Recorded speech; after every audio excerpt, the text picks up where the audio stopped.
गांव के उस छोर पर एक घना जंगल था। उस जंगल में विशाल पेड़ थे, जिनके तनों में लकड़ी की खिड़कियां और छोटे छोटे दरवाजे लगे थे। लेकिन यह कोई आम जंगल नहीं था। वहां लोग रहते थे, पेड़ों में ही उनके घर थे। ये लोग कोई साधारण लोग नहीं थे। ये थे गांव के सबसे बड़े जमींदार, जो अपने धन और रुतबे पर घमंड करते थे।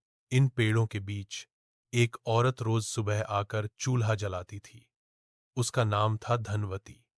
वह शांत, मेहनती और उदार स्वभाव की स्त्री थी। उसका पति कुछ साल पहले चल बसा था और अब वह अकेली थी। ना कोई बेटा, ना बेटी। वह पास के खेतों में काम करके किसी तरह अपना गुजारा करती थी और जंगल के किनारे आकर चूल्हे पर रोटियां बनाती थी। कई बार वह आस पास के गरीब बच्चों और जानवरों को भी खाना खिला देती थी। एक दिन जब वह रोटियां बना रही थी, एक बूढ़ा आदमी दो छोटे बकरों को कंधे पर उठाए हुए वहां से गुजरा। वह थका हुआ और भूखा लग रहा था। धनवती ने उसे देखा और आवाज दी, बाबा, थोड़ी देर बैठ जाइए, रोटियां बन रही हैं, आपको भी दे दूंगी। बूढ़े आदमी ने थकान भरी मुस्कान दी और वहीं एक पत्थर पर बैठ गया। पास ही के पेड़ों में रहने वाले तीन जमींदार, लालचंद, धनराज और बनवारी, पेड़ की खिड़कियों से सब देख रहे थे। वे आपस में कानाफूसी करने लगे। देखो इस औरत को, खुद के पास कुछ नहीं और फिर भी खाना बांट रही है। हमसे तो रोज कर्ज के लिए मांगती है, और अब देखो, बकरियों वाले को रोटियां दे रही है। धनराज हंसते हुए बोला, चलो आज देखते हैं कि इसका असली इम्तिहान कैसे होता है। थोड़ी देर में रोटियां बन गईं। धनवती ने मिट्टी के बर्तन में दाल और रोटियां रखीं और बूढ़े को खाने के लिए दी। बूढ़े आदमी ने आंखों में आंसू भरकर कहा, बेटी, भगवान तुम्हें खूब खुश रखे। जो तूने आज किया वो कोई अपना भी नहीं करता। रात को जब धनवती अपने झोंपड़ी में लौटी तो उसने देखा कि उसकी रोटियों का आटा खत्म हो गया है। लेकिन वह चिंतित नहीं हुई। उसने हाथ जोड़े और कहा, भगवान, जो दिया है उसी में संतोष है। अगली सुबह एक चमत्कार हुआ। धनवती जब जंगल में पहुंची तो वहां पहले से ही लकड़ियां सजाकर रखी हुई थीं। एक बड़ी थाली में गेहूं का आटा, दाल और घी रखा हुआ था। और सबसे हैरानी की बात, चूल्हे के पास दो चमचमाते बर्तन पड़े थे। वह हैरान रह गई। उसी समय वो बूढ़ा व्यक्ति फिर से आया, लेकिन इस बार उसके हाथ में एक सुनहरा थैला था। बेटी, उसने कहा, मैं कोई साधारण आदमी नहीं हूं, मैं एक तपस्वी हूं। कई सालों से दुनिया घूम रहा हूं। कल जब तूने मुझे बिना कुछ पूछे खाना दिया, तब मैंने तुझे परख लिया। ये सब उसी का फल है। इतना कहकर उसने थैला धनवती को दिया और बोला, जब तक तू इस थैले को खोलेगी नहीं, ये आटा और दाल खत्म नहीं होगी। धनवती के चेहरे पर आश्चर्य और श्रद्धा के भाव थे।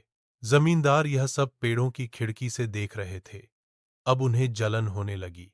लालचंद नीचे उतरा और तपस्वी से बोला, बाबा जी, हमें भी वरदान दीजिए। हमारे पास बहुत पैसा है, आप जो चाहें हम दे सकते हैं। तपस्वी ने मुस्कुराकर कहा, तुम्हारे पास सब कुछ है, फिर भी मांगते हो। पहले किसी भूखे को बिना स्वार्थ के भोजन दो, तब मैं तुम्हें देखूंगा। तीनों जमींदारों ने अगले दिन गांव के गरीबों को खाना बांटना शुरू कर दिया, लेकिन सिर्फ दिखावे के लिए। वे सोचते थे कि जैसे ही कोई भूखा आएगा और वे खाना देंगे, उन्हें भी वही चमत्कारिक थैला मिल जाएगा।